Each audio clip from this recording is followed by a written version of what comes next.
Nature. It provides something for everyone, whether it be peace, pleasure, exhilaration, or solitude. Deep down, beneath the layers of to-do lists, work commutes, and schedules, is the desire to explore it, to get lost in it, and to become part of it. That's the beauty of national parks.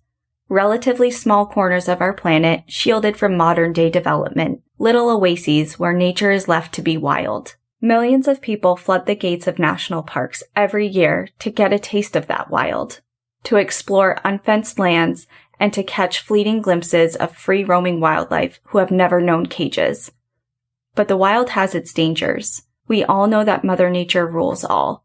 Accidents, exposure to the elements, animal encounters, and ill-prepared treks can all lead to disaster. Out of the average of 6 people who perish in U.S. national parks each week, some of them have nothing to do with Mother Nature. Another danger lurks in the thick of the forest, and it takes cover in darkness. A handful of people who set out to make memories in national parks have died by the hand of some who use wild places like a cloak, concealing their murderous intentions. People who walk the same trails as we do, who appear in the background of our family photos, murderers in hikers' clothing, and some of those murders have never been solved. Welcome to National Park After Dark.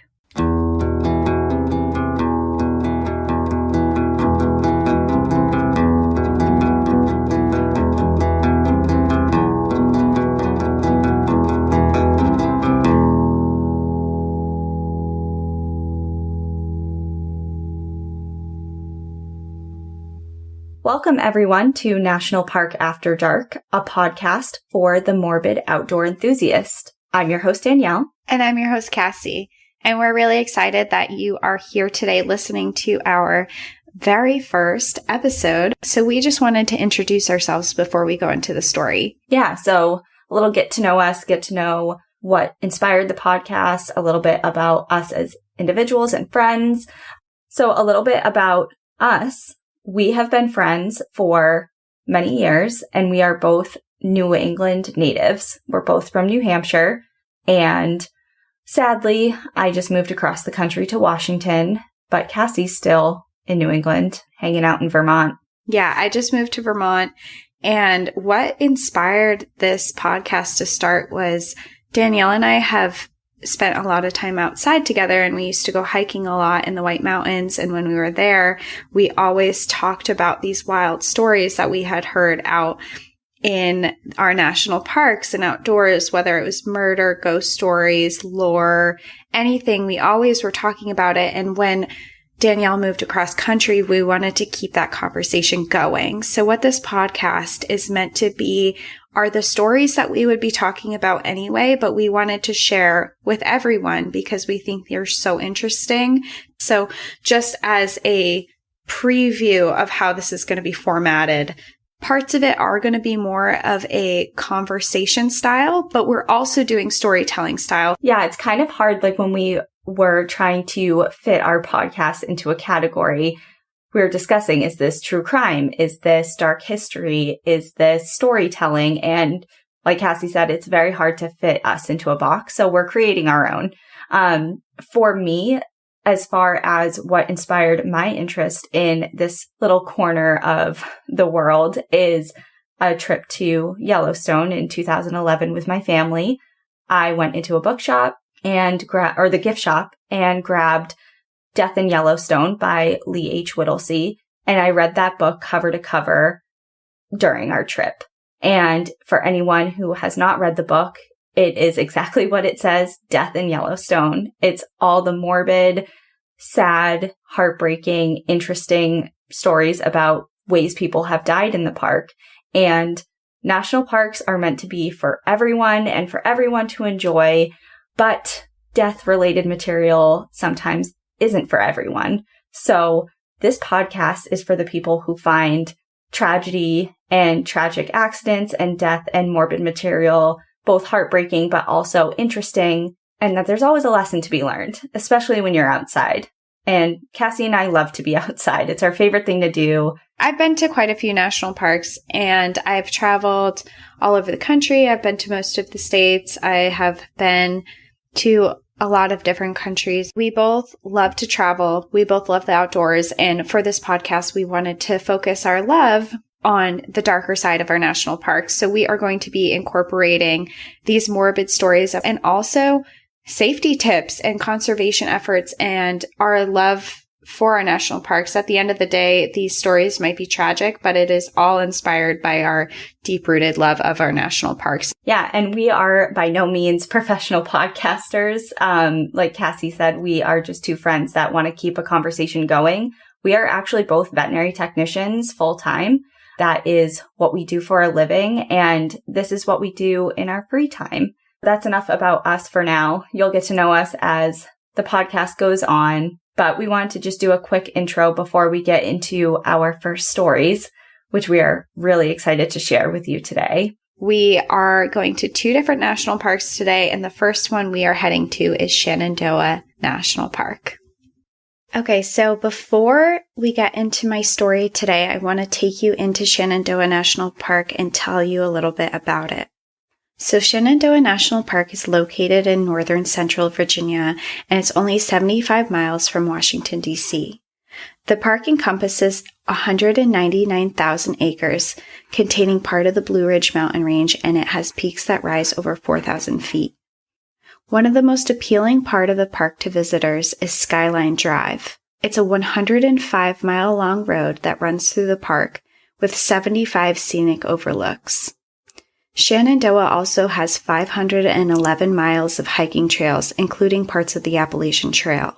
So today, when we go into Shenandoah National Park, I'm going to be telling a story of Julianne Williams and Lollie Winans, and I'm going to be talking about their unsolved murders.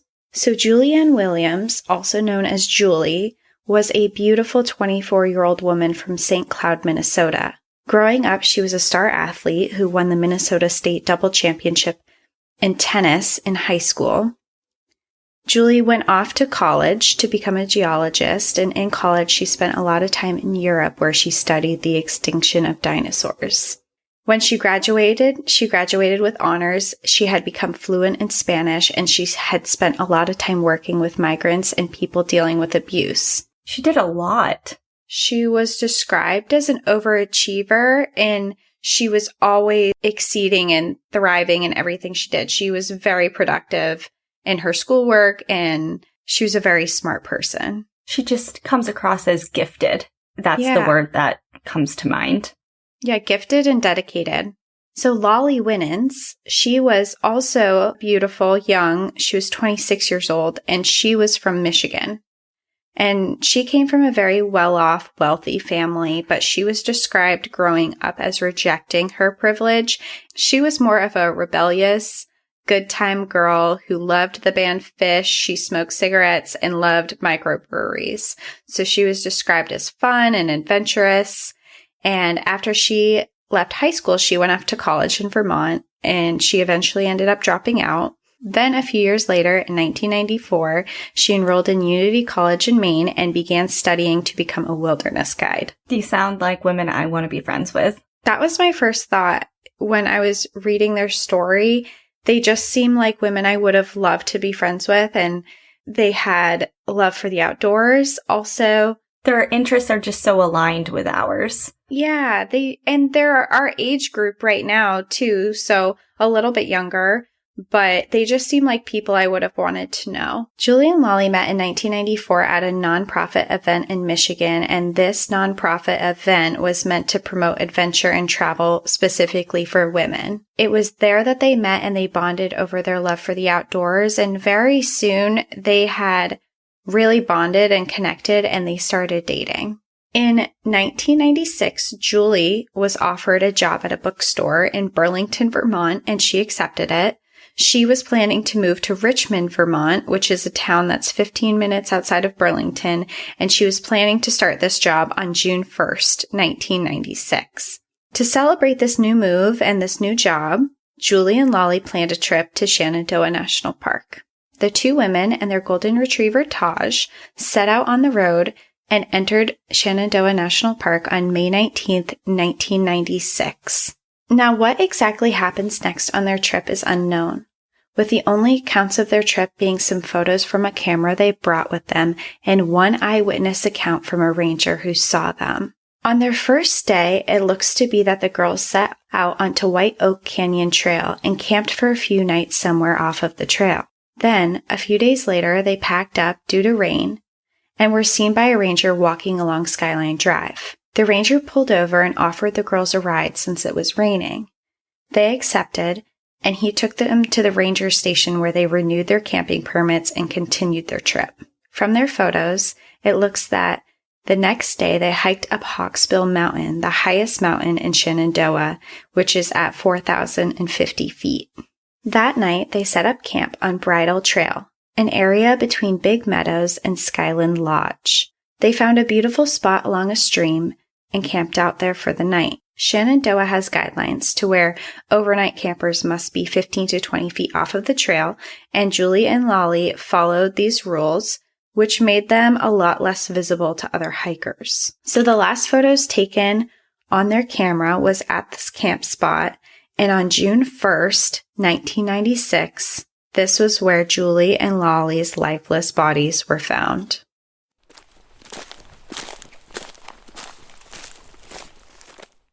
We have some really, really exciting news. Big news. Huge news. Do you want to tell them? Let the people know. We are doing a digital live event on December 9th at 7:30 with Moment House. So we are going to have our very own moment with them. Tickets are going on sale today. You can get them. We put a little link in our bio.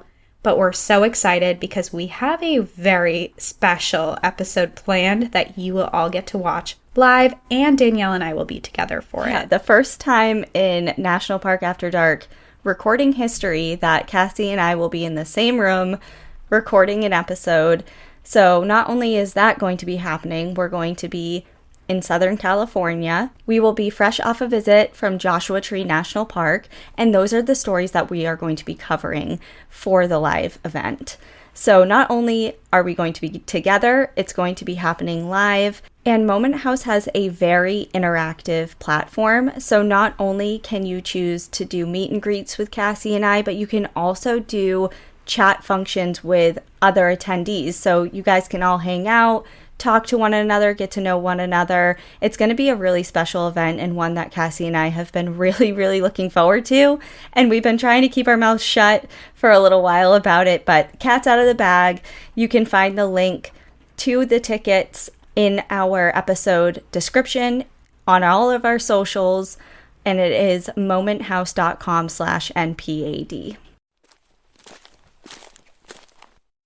So after Julie and Lollie were not heard from for a few days, Julie's father actually got nervous and he was worried, and Julie had been smart. She had told him where she was going, what her plans were, and when she should be able to be in contact with other people. So she was supposed to start this job on June 1st, and Julie's father still hadn't heard from her on May 31st.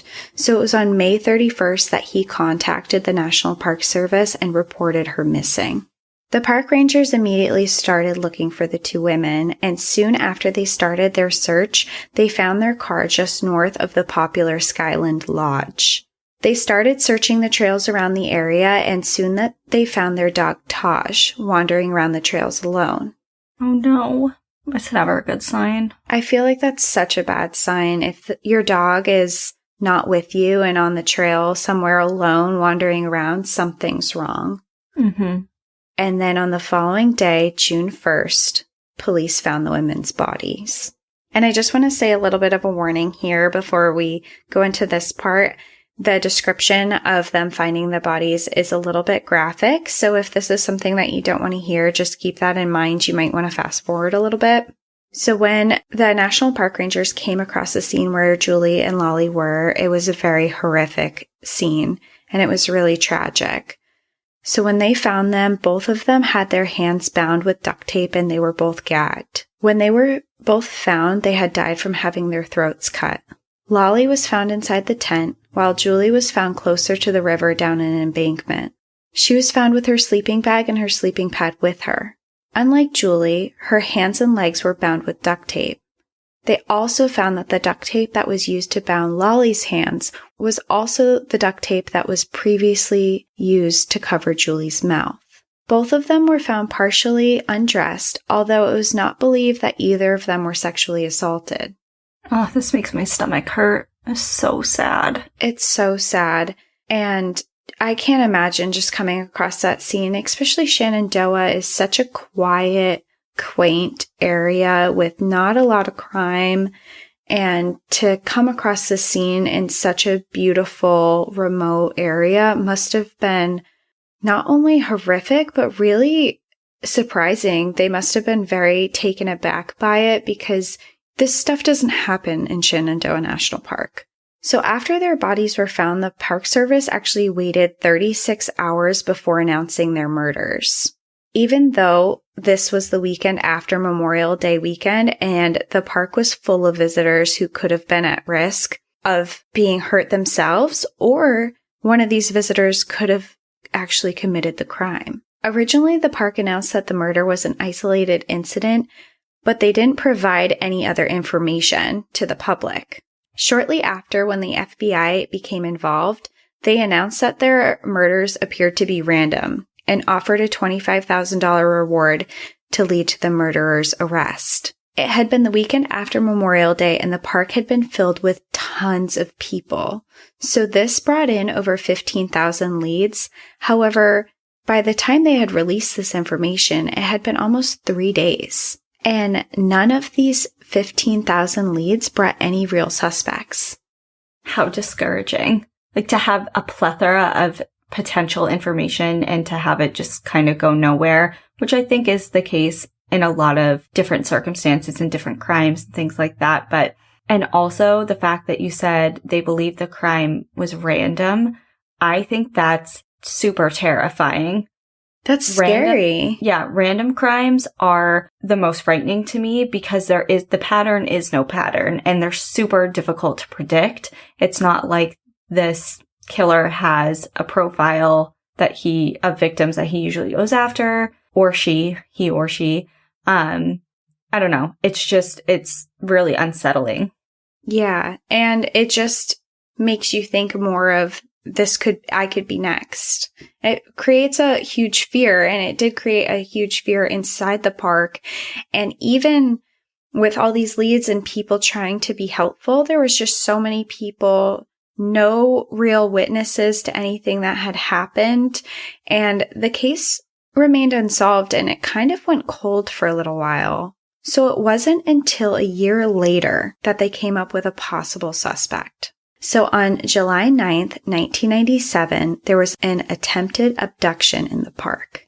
Yvonne Malbasha, who was a tourist from Canada, was cycling with a friend south on Skyline Drive, not too far away from where Julie and Lollie's murders had happened. When she was bicycling on the road, she became separated from her friend, and out of nowhere, she was forced off of the road, and this was by milepost 57.5. And it was by a man who was driving a truck. The man jumped out of the truck. He was extremely angry, and he actually threw a soda can at her and started yelling sexual profanities. Notably, he yelled to her, "Show me your titties," and tried to grab at her chest. Yvonne used her bike to block herself and threw her water bottle at the man. She was able to fight him off, and when he ran back into his truck, he continued to try and run her over. She took cover behind a tree, and the man eventually gave up and drove away. Luckily for Yvonne, a ranger drove by almost immediately after that, and she was able to give his description and a description of the truck. How barbaric, that whole situation, from what he was yelling, the groping and like erratically grabbing and then trying to run her over. Like, what is going on? I just can't imagine how terrified she was. And I have driven on Skyline Drive, and I've been in the park before, and it's a really windy road with the woods really close to the road. There's really not a lot of space there. So when I'm picturing it, this man is trying to run her off the road. She must have been really close up against these trees, and it's windy. There's nowhere to go. Like, you can't run anywhere. There's brush everywhere. There's trees everywhere. she must have been absolutely terrified.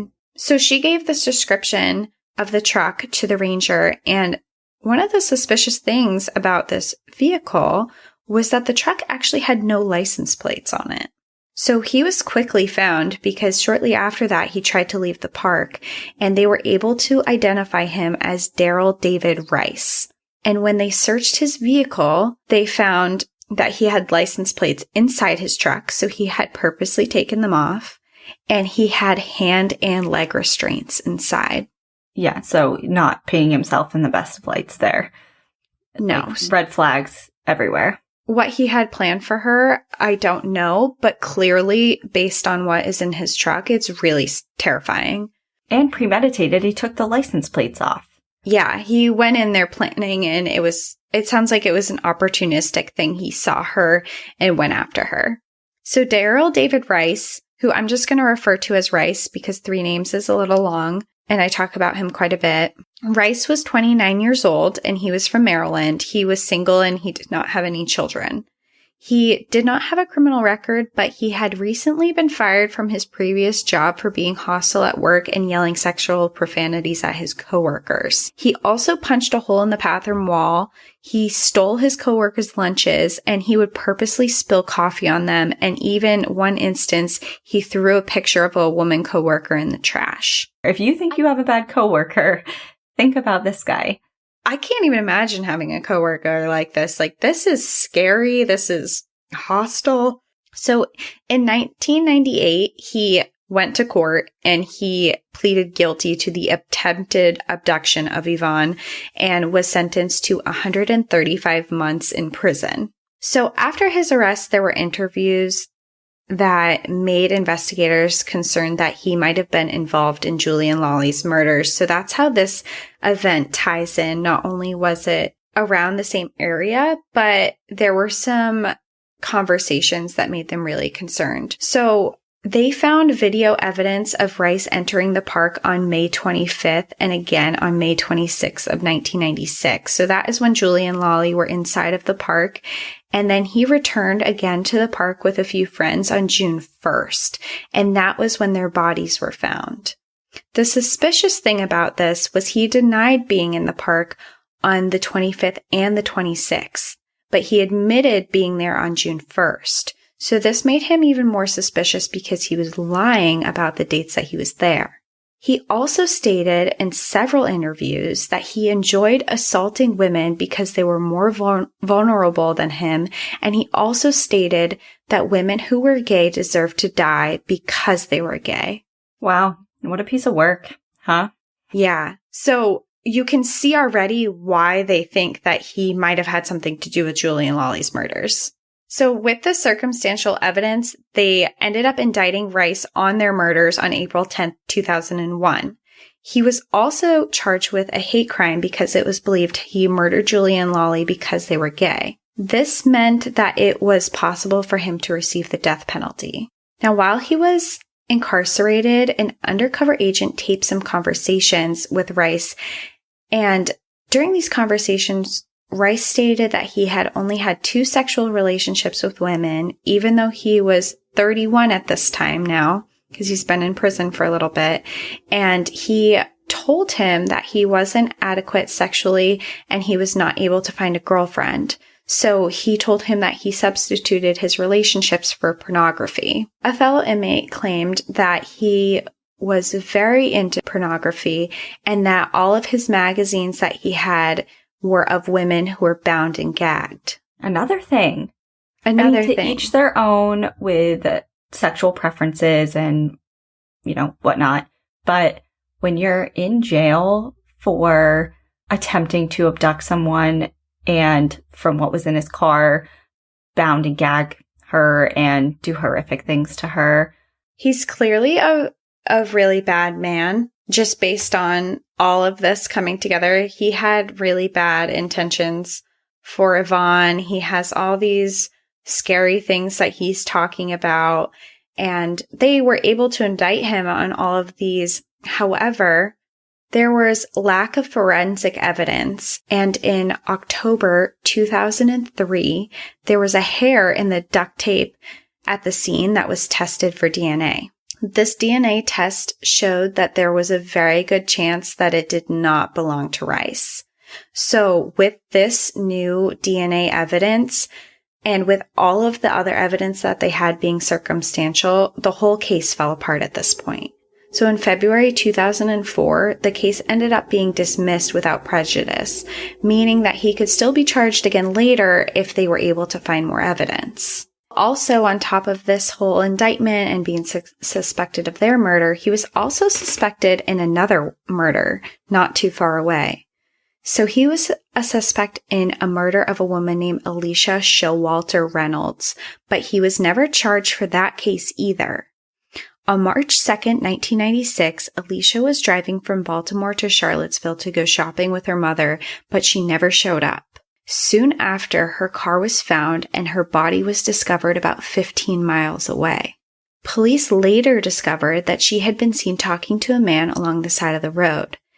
And at least 20 women came forward telling police that a strange man that day had been trying to get them to pull over by honking his horn, he was flashing his lights, and he was yelling at them saying his car was broken down. So 1 week before Alicia's disappearance, a woman in the same area came across a man who approached her and told her that her car seemed like it was having problems. I'm guessing she had it on and he was like, there's a weird sound coming from that. That's dangerous. You shouldn't drive on that. And he offered her a ride. And this woman actually accepted the ride from the man. And when she got in the car, he started attacking her. And she somehow managed to escape his truck and get to safety. So Rice was considered a suspect in all of this because his father lived on the same road where this was happening. And he drove the same pickup truck that was in the descriptions from the women. The woman who was able to escape also positively ID'd him as her attacker. I was just going to ask that, if she identified him, if she knew it was him or not. Yeah, so she did identify him and he did end up serving time for attacking her, but there was never any evidence that linked him to the actual murder of Alicia Showalter Reynolds. Even though it was likely the same type of situation. Yeah. So he served, I forget what amount of time he served for that incident, but he did serve time for that. And the last sighting of Daryl David Rice was reported in 2014 living in Durango, Colorado. And this was reported because residents in that area recognized him and reported it to police being concerned. But because he served his time for the things he was convicted of and he was never convicted of murder, he was allowed to be there. He lived there. There was no reason for them not to be there. So they didn't have any reason to arrest him for just being in the area because people were concerned. Well, yeah, I mean, on one side, you have to live somewhere. Where are you going to live? Mm-hmm.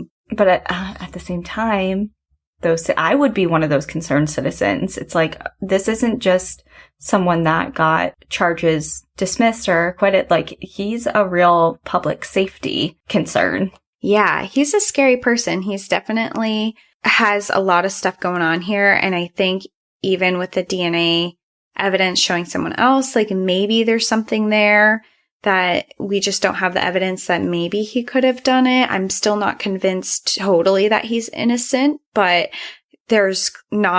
obviously there hasn't been enough evidence to convict him either. And there was actually another person that was a suspect in Julie and Lollie's killings. And this was the serial killer, Richard Evidence. And he was a known serial killer who is known to have killed 3 women. So he was known to have killed 3 women, but then he committed suicide after. So on September 9th, 1996, he abducted and murdered a 16-year-old girl not far from Shenandoah National Park. So this is the same year that Julie and Lollie were murdered. And then on May 1st, 1997, he abducted 2 sisters who he sexually assaulted and strangled them, and then he dumped their bodies in the South Anna River in Virginia. So he's in this area. So then on June 24th, he abducted a 15-year-old in Columbia, South Carolina, who he sexually assaulted, and he tied her to his bed. And that night when he was asleep, she managed to escape and went to police. Police were then able to track him down, and before they were able to apprehend him, he killed himself.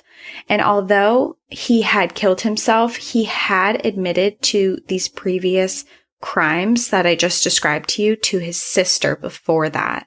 And then when they did a DNA analysis to see if the hair matched Richard evidence, it did not rule him as a match, but they couldn't rule him out with it either. It didn't say, yes, this is a match, but it also didn't say no either. So this makes him another suspect, but unfortunately, there has never been any further evidence to know if he did commit the murders or not of Julie and Lollie. There's so much that we just don't know that really either of these people, it's possible that they could have had an involvement. So the murders of Julianne and Lollie have never been solved, and it's actually still an open investigation with the FBI. They have recently released a press release with posters saying that the case remains an open and active investigation, and that they hope that by continuing to cover the girls' murders, that one day they'll generate that one piece of crucial information that may bring justice and peace to their families. So they are still actively trying. If you know something, you can contact the FBI and tell them they are still trying to solve this case. Today, Julie and Lollie would be 45 and 47 years old.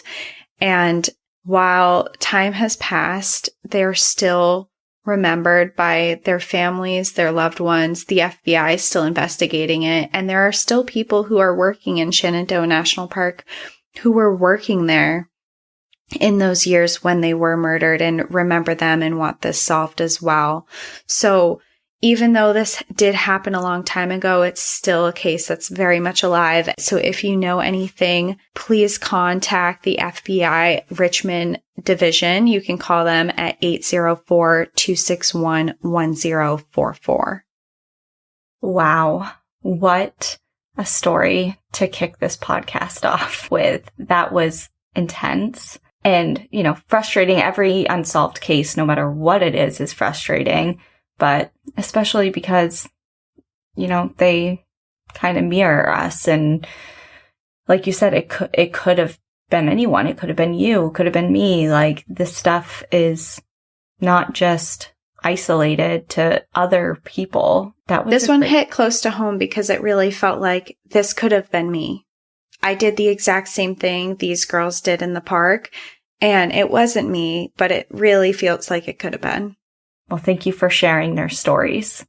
Thank you for listening. And I know we're doing 2 stories for this episode, so we'll just head right into yours. And we're going to... So for my story today, we are going to head to New England and go to Acadia National Park. I'll start with a small introduction of the park for anyone who is not familiar with Acadia. So Acadia National Park is the first national park to be created east of the Mississippi River and is the only national park in the Northeast. Most of the national park is located off the coast of Maine on Mount Desert Island. And if you ever hear locals talking about it, they actually pronounce it Mount Desert Island. And this park is the 5th smallest among all of the national parks, but it is among the top 10 most visited. So it's small but mighty. Acadia has 26 mountains, including Mount Cadillac, which is the tallest mountain on the U.S. Atlantic coast. And 76 people have died in Acadia National Park since it was officially labeled as one in 1929. Causes of death have included falls, drownings, suicides, motor accidents, plane crashes, and murder. And that brings us to our story. So we are going to Acadia on Sunday, June 19th, 1977. In Northeast Harbor, Maine, Gordon and Ann Wheatman, a couple from Canada, were on a camping vacation with their 2 children. They decided to take a walk through the Astaku Azalea Gardens, located right outside Acadia National Park. And if you've ever been there or you look at it on a map, it's not within the park boundaries, but it's literally bordering the park. And it's a pretty popular place to go, especially with tourists, because it's a beautiful little landscaped park that it's about 2 acres in size. And it's a preserve that you can walk through to see all the flowers and plants that are in bloom throughout the seasons. And it kind of looks like a combination of a Japanese stroll garden integrated with a lot of Maine's native species of plants and flowers. That sounds beautiful. I've been to Acadia National Park, but I've never been to this garden that you're talking about. Yeah, me either. And after looking up pictures of it and things, it looks like a really cool place to have like a picnic or lunch before you go out on a hike. Yeah, I'll keep this noted in my mind for next time I head up to Acadia. So the Wheatmans pulled into the parking lot of the gardens around 9:30 in the morning, and they started walking up the path into the garden when they noticed a body in the middle of the path.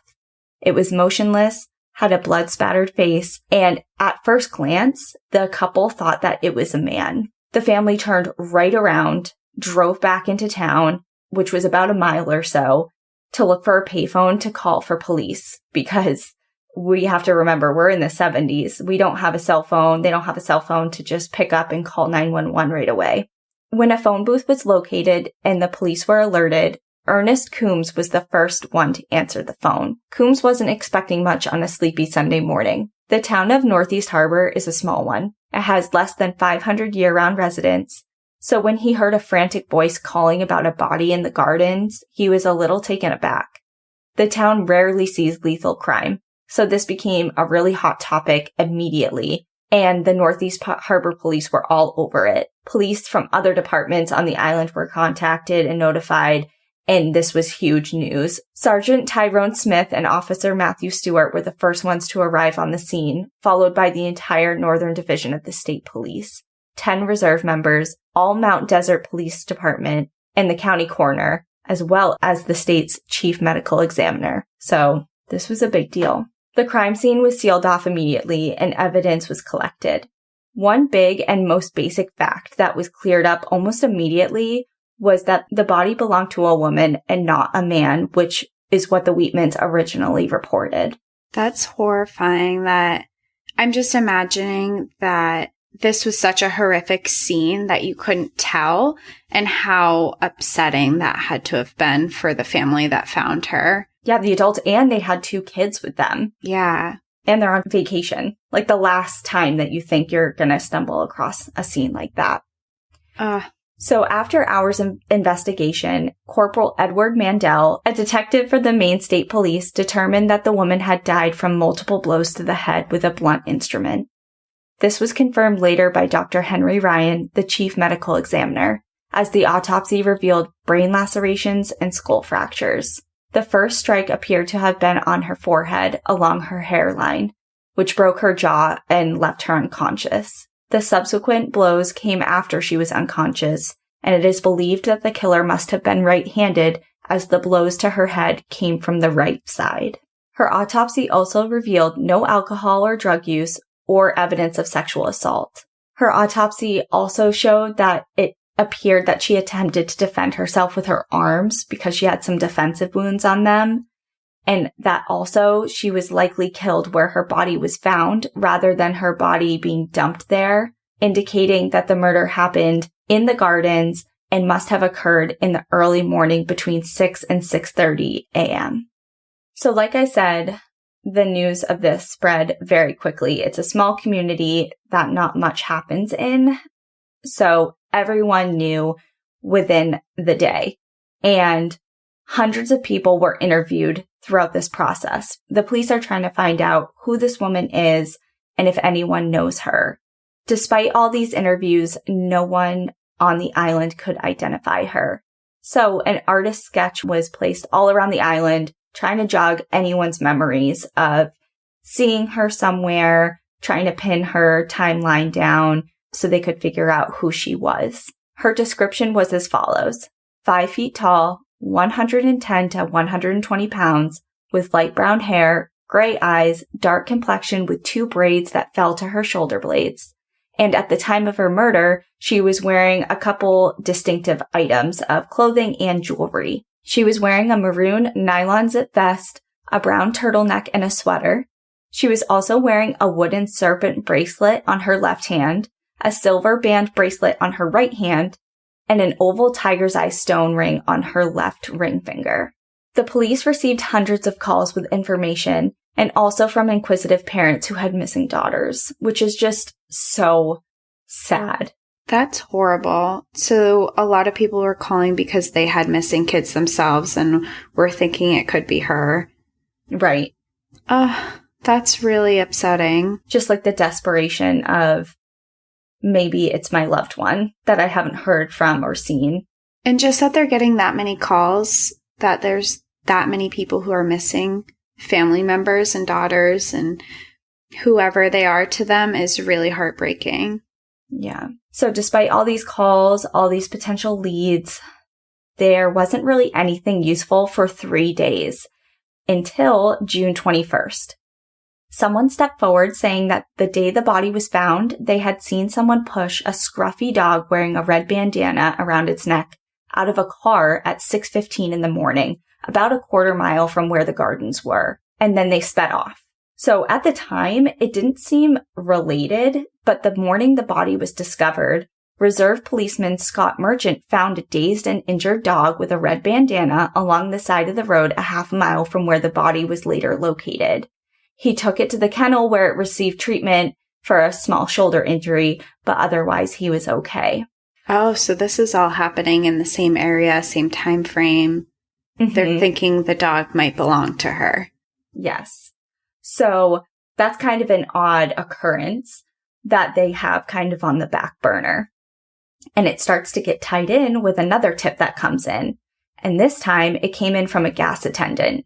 And he ended up being missing puzzle piece that kind of linked these two things together.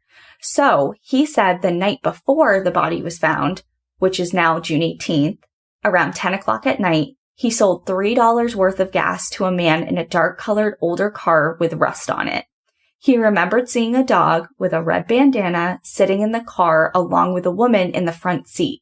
He said he remembered it so clearly because he had never seen a dog wearing a bandana before, which is kind of odd for us now because it's kind of all the rage. I mean, my dogs wear National Park bandanas, National Park map bandanas, and obviously at work we see people come in with like holiday-themed bandanas for their dogs all the time. Yeah, bandanas are very common now, but clearly maybe it just wasn't back then. I don't know. I wasn't alive, but yeah, so that is funny to hear. Yeah, I mean, whether it be the dogs didn't have any sort of identification on or if it was just a simple collar, either way, this red bandana really stuck out to this gentleman. And it's a good thing that it did because it ended up being really useful. So the police wanted to kind of test this guy's knowledge, and how they did it is they brought him to the shelter where the dog was being held to see if he could recognize the dog out of all the other dogs in the kennel. So they did like a little doggy lineup. Yes, exactly. And he did. He identified him right away correctly. And so everyone's getting excited. We're getting some leads here, but another week passes and nothing. No more information. They've kind of hit a wall. But investigators determined that the vest that the woman was wearing was purchased from an Eastern Mountain Sports in Winthrop Square in Boston on June 9th, concluding that she had spent some time in Boston, whether it was she lived there, she had passed by there very recently, or knew people there that she was visiting and she just happened to go shopping there. Either way, they knew she was in Boston and very recently. So they ran her story in the Boston Globe, and that story came out on Sunday, June 26th. That very same day, Sunday, June 26th, in Hingham, Massachusetts, Mrs. Betty Spellman picked up the paper and read that story. She saw the police sketch and immediately knew that it was her daughter, Leslie. We have some really, really exciting news. Big news. Huge news. Do you want to tell them? Let the people know. We are doing a digital live event on December 9th at 7:30 with Moment House. So we are going to have our very own moment with them. Tickets are going on sale today. You can get them. We put a little link in our bio. but we're so excited because we have a very special episode planned that you will all get to watch live, and Danielle and I will be together for it. The first time in National Park After Dark recording history that Cassie and I will be in the same room recording an episode. So not only is that going to be happening, we're going to be in Southern California. We will be fresh off a visit from Joshua Tree National Park, and those are the stories that we are going to be covering for the live event.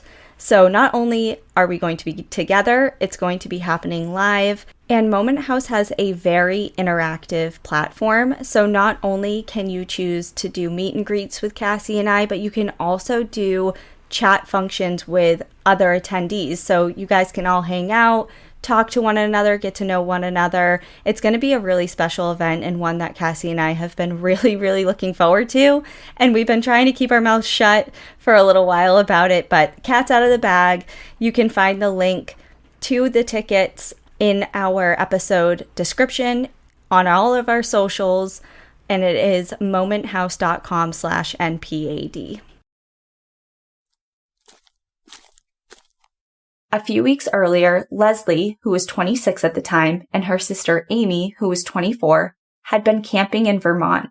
They had their 3 family dogs with them and had been backpacking on the Long Trail near Bennington, Vermont. On the morning of June 18th, they split up in the town of Barrie. Amy was going to head to New York. We live in a world of upgrades. Upgrade your phone, upgrade your cable package, upgrade your upgrade. At Vermont Federal Credit Union, we think you should be rewarded for upgrading. That's why we created Reward Checking. Put money back in your pocket with a checking account where your rewards really add up. Not only does it pay you back, it's totally free. Reward Checking. Vermont banking keeps getting better at Vermont Federal Credit Union. Check us out at vermontfederal.org. Insured by NCUA. While Leslie was branching off and was headed to Maine, Amy took 2 of the dogs, 2 of the Huskies, and Leslie took Taylor, her mixed breed dog, who wore a red bandana instead of a collar. So it's definitely her then. Yeah. So, I mean, the mom knew right away, which is just, I mean, to hear about a loved one passing away, no matter how the news is broken to you, is heartbreaking. Speaking from personal experience, it's not easy, but I can't imagine hearing from a third party source, a national source. It doesn't make it any easier hearing it from someone personal or not, but I just can't imagine picking up the newspaper or hearing on the news about a loved one passing away before you had knowledge and of it. no one told you first. Well, and you think they're alive and well. Like, you have no idea. Yeah, like it's not even a thought to you that something's wrong. So Amy, who is Leslie's sister, had hitchhiked across the country many times before. She actually hitchhiked around selling jewelry, but Leslie had never hitchhiked before. Leslie was described as a highly motivated and hardworking individual. She worked at a store called R.H. Stearns, which was a department store in Boston back in the day. And she worked there for a number of years trying to support herself financially and just for some extra money to buy camping equipment, which sounds a little bit familiar. Like, I can relate to that for sure. So now that the Spellman family have a pretty good idea that the Jane Doe in Maine is Leslie, Amy drove to Mount Desert Island to help identify her sister's body and to pick up Taylor and bring him home. And now that they had a positive ID and new information, the detectives ramped up their investigation. They released an itemized list of everything that Leslie had in her possession at the time when she left Vermont. And that included a long list of clothes, camping gear, different pieces of jewelry, and even a personal journal. Amy told police that she did not use campgrounds and she'd rather just find a spot in the woods and set up camp, which is also rings very true. Yeah, I would do the same thing. I have done the same thing many times. I just did the same thing last weekend. National forest, pick a spot by the river or wherever and set up camp. Yeah. So with this information, police thought that maybe her campsite was still set up somewhere in the area, or that maybe her belongings were thrown along the roadside somewhere if someone had preemptively done this, knew where she was camping, and took all of her stuff and tried to get rid of it. But again, another wall. This is now a month later. We're into July, and there is no new leads on the case. And here we go. We're going to enter a different character. Lorne J. Ackwin. He is a 27-year-old man from Waterbury, Connecticut. On July 17th, 1977, Cheryl Boudon, age 29, her 7 children, and her niece, which were all ranging in ages from age 4 to age 12, were bludgeoned to death in their Connecticut home in the biggest mass murder to date in the state. Do you know what holds the title today? Yeah, it has to be the Sandy Hook shooting at the elementary school. I remember that like it was yesterday. It was one of the worst things that's happened in our area. Yeah, I remember where it was when I saw that on TV. It's just it's hard to imagine someone. I was in the library at my school. I was in college, and there was a girl who actually grew up in that town and went to the elementary school that I was in the library with when it happened, when we found out. It's too close to home, you know? Yeah. And it's sad because every single one of these stories is always too close to home for someone, you know? Yeah. But going back to Cheryl and the children, all the victims died from head injuries, and the house was burned down after they were killed. Cheryl was actually Ackwin's foster brother's wife, so they had a little bit of a connection. And Ackwin was arrested and being held at a mental hospital. Meanwhile, FBI investigators started linking similarities between this Connecticut case and the case of Leslie Spellman. So let's run down some of the links that they started putting together. First, dog hairs found in Ackwin's car were compatible with Taylor's hair. And at the time, so this is the 70s, use of DNA as evidence didn't come around until the late 80s. But lab technicians at the time could still confirm it was the same color, texture, and chemical composition as Taylor's. Second, Leslie's murderer used the same type of blunt instrument as the murder weapon in the Connecticut case.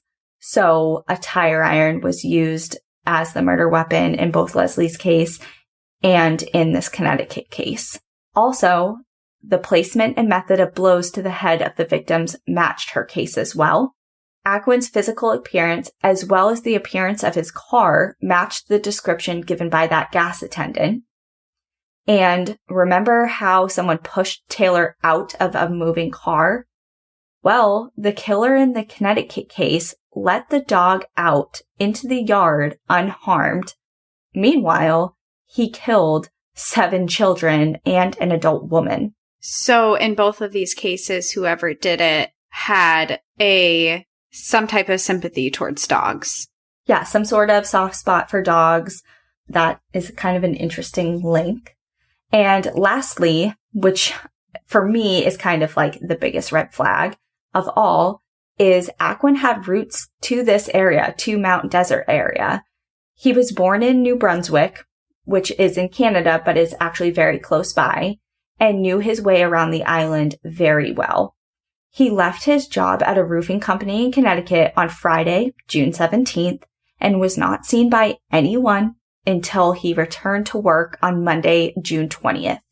And let's remember, Leslie's murder took place on the morning of the 19th, smack dab in the middle of that time frame that he couldn't be accounted for by anyone that knew him. Okay, so he's sounding more and more suspicious in this. Yeah, and for anyone that's not familiar with New England, I know we're saying that he was in Connecticut. How could he be in Maine in a day and whatever? New England is very small relative to the rest of the country. You can travel New England if you're just going by car pretty much in a day. And if he's on a mission, he can get to and from Connecticut very easily within that weekend time frame. I would say from Connecticut to Acadia would be probably an 8-hour drive, would be my guess. Yeah, that sounds about right. So despite all of these red flags and potential links between Ackwin and Leslie's case, he was never charged with her murder. But he was charged for the murders of Cheryl and the children in Connecticut, and he was found guilty of those crimes in 1979 and was sentenced to life in prison. So Leslie's case became an unsolved mystery for years, but resurfaced in the year 2000 when a serial killer named James Rodney Hicks confessed to murdering 3 women in Maine. And police maybe thought that he had something to do with Leslie's case since his profile matched Leslie's murder. But sadly, James Rodney Hicks was not identified as Leslie's killer. He also was so open about confessing his other murders, and he even took police to the sites where he had buried the remains of his victims, but never said anything about Leslie. So they dismissed him as a suspect. Yeah, at that point, it doesn't seem like he had any reason to lie about if he did do it. Yeah, or conceal information about her for whatever reason. Yeah. So as of today, in 2021, Leslie Spellman's case has never been closed. It is unsolved, but it is still open and ongoing. And it remains a case that is being investigated to this day.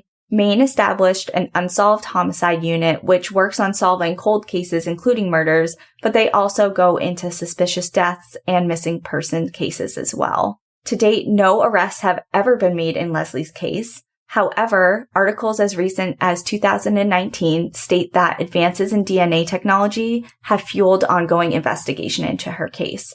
So that seems pretty vague, and that can be frustrating, but it's also kind of hopeful because maybe they have something that they can't disclose information about specifically because they don't want to give anything away. So hopefully that means that they have some good pieces of information to go off of. You know what that makes me think of that it might be, and I don't know, I'm totally speculating on this. So they have the technology to do familial DNA searches. So basically what they do is they take DNA and they can match it to family members and narrow down who this person was related to. So that's what it makes me think of because it hasn't been approved in every state to use that. So that is kind of my idea when you say that they're starting to come up with new DNA possibilities. That's where my mind first goes to. That's such a good point. Hello, Golden State Killer. That's how they pinned him down. So yeah, that's a really good point. I actually didn't think about that when I read that, but good point, and hopefully that's the case. Amy's sister has been an advocate for Leslie all of these years. She doesn't want Leslie's case to be forgotten. Amy has stated, quote, "It's never over. It never goes away. I would like to know who did this and where they are now. I don't believe that someone who does something like this does it only once. Maybe they have spent their lives in prison." She remembers Leslie's love of yoga, travel, painting, playing the guitar, and the mandolin. She also remembers her having to use a little stepladder to reach under the hood of her Jeep that she drove. Because remember, she's tiny. Yeah, her description was so small, so I can definitely picture that. She says, "She was so precious. To kill someone like that who was so defenseless, I can't understand. No matter what kind of monster did this, they must think about it. It must follow them." And the Maine State Police urges anyone with information that may be related to the murder of Leslie to contact the Maine State Police at 1-800-432-7381. And I do want to say that all of the information that I got for this story came from Death in Acadia by Randy Mintor. And she actually writes a lot of cool books, Death in National Park books. I have another one that she wrote about death in Zion, which maybe we'll do an episode on Zion someday. But she has a lot of cool stories in this book. But Leslie's case was just one of the chapters in it. And because it was unsolved and Leslie's spirit kind of resonated with me, especially as a first story. It happened so close to home. I mean, the Long Trail, Bennington, that's where you are, like right now. Last seen in Barrie. My family is from Barrie. We love Acadia. And she was our age and doing things that we love. And I just thought that it just needed to have some attention drawn to it. She just feels like a person. She feels like she would be one of our friends or us, like this could happen to us. And I think it resonates a little bit differently because of that. But I also think it's really important to cover cases like this because you never know who's listening and who has information. Even after all these years, someone knows something somewhere. So if you do happen to know something or you are suspicious of something, reach out to the hotline that Danielle talked about earlier, because anything can be helpful now. It is unsolved. Her family is still wanting answers. They want closure. Yeah, that number one more time is 1-800-432-7381. So that is it for our very first episode of National Park After Dark. Thank you for sticking by us this whole episode. We know it was a tough one. I think the big takeaway here is that both of these cases are unsolved, and as tough as they are to talk about, they need to be talked about because they are unsolved and there are families who want to know what happened to their loved ones. So thank you for tuning in. Thank you for listening to their stories. Please spread the word of their stories. Help all of these women get the justice that they deserve. And that just about wraps up our first episode, but we do have a couple of places that you can find us in between now and our second episode that will be airing next Monday. We have an Instagram, National Park After Dark, a Facebook page, National Park After Dark, and a website, npadpodcast.com. And we also have a Patreon account that you can subscribe to if you'd like. It's to help us produce this podcast more and grow and continue with this podcast. You can go onto our Patreon, sign up. We have 2 different tiers that are available. If you go onto our website, npadpodcast.com, there's a link for our Patreon there, or you can go onto our Instagram and there is a link to our Patreon there. So go into our Instagram, National Park After Dark, and click the link there. And lastly, we do have an email set up. We'd love to hear from you, hear personal stories from your experiences in national parks, national forests, state parks, etc. Your time spent outdoors if you have anything creepy or weird that's ever happened to you. Our email is npadpodcast@gmail.com. We'd love to hear from you, hear feedback, or just to say hi. Yeah, and like we said at the beginning of this podcast, we are brand new at this. This is independently run by us, produced, edited, recorded, written by us. So if you have any feedback or you have suggestions for us, we'd love to hear it. We are brand new at this. We would love to hear from you. So just send us an email. We'll talk. We want to hear it all. And last but not least, rate, review, and subscribe to National Park After Dark on whatever platform you are listening on. Thank you for tuning in, and we will see you next Monday. And in the meantime, enjoy the view. But watch your back. Bye, everyone. Bye. Sling TV, built to save you money and bring you the channels you love, including ESPN, AMC, HGTV, and more. Watch your favorite comedies, dramas, suspense thrillers, news, sports, and more for just $35 a month. And your first month is only $10. Sign up now and start streaming right away on your TV, phone, and tablet. Take control of your TV solution with Sling. It makes TV flat out better. Go to sling.com to sign up now and get your first month for just $10.